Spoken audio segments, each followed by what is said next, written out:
So getting back to our topic, here we have difference between illegal and void contract. There's a simple difference between these two. Just to make us very clear as to what an illegal and void, this has been included here.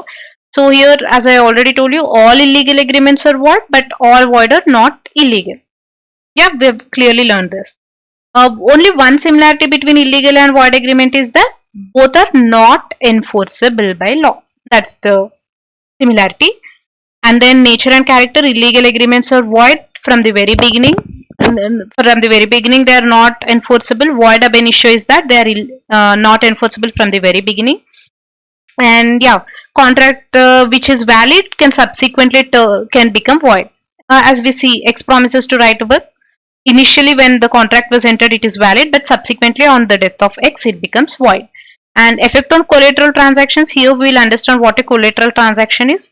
Collateral transaction is nothing bad. A selling 10 tons of sugar to B is the main contract. A arranging transport to deliver this sugar to B is the collateral contract. Okay. So, in the case of illegal contract, the collateral contract are also not enforceable.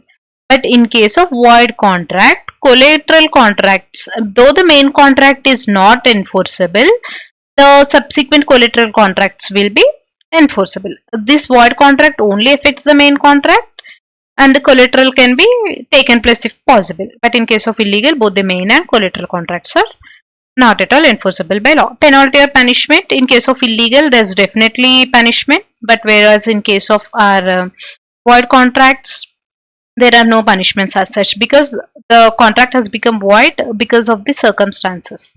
And then we have one more type of contract, that is unenforceable contract. Unenforceable contract is good in substance, that there's no illegality or void something in that, it is very good in substance, but because of technical defect it is not unenforceable. For example, there's a contract, it's very good in substance, it's lawful and everything, but it's not in written, there's absence in writing. So, or there's some barred by limitation. Barred is that a few of the government regulations will be like this will be valid for 5 years, for 2 years, something like that.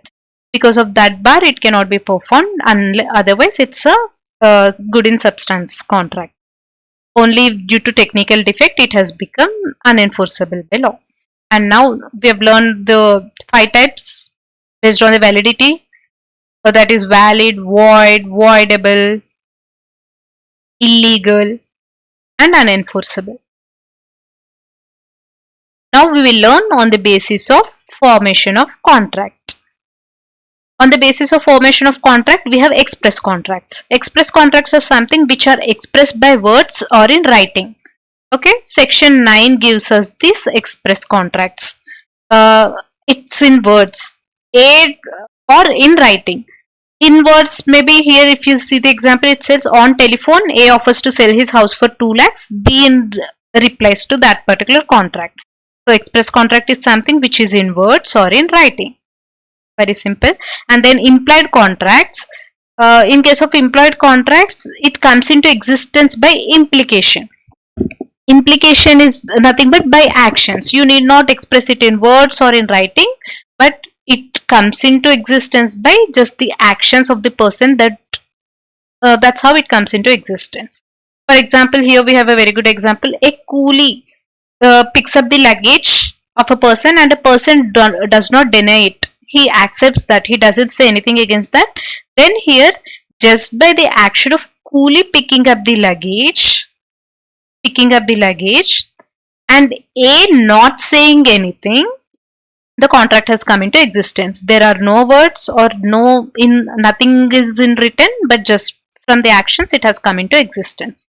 And now one more contract that we have is the tacit contract. Okay. Tacit contract is nothing but tacit means silence. Tacit is one of the forms of implied contracts. Even here we have actions and something like that. But it's in more in detail. If you see the example here, we have ATM machine. We going to ATM machine and drawing money.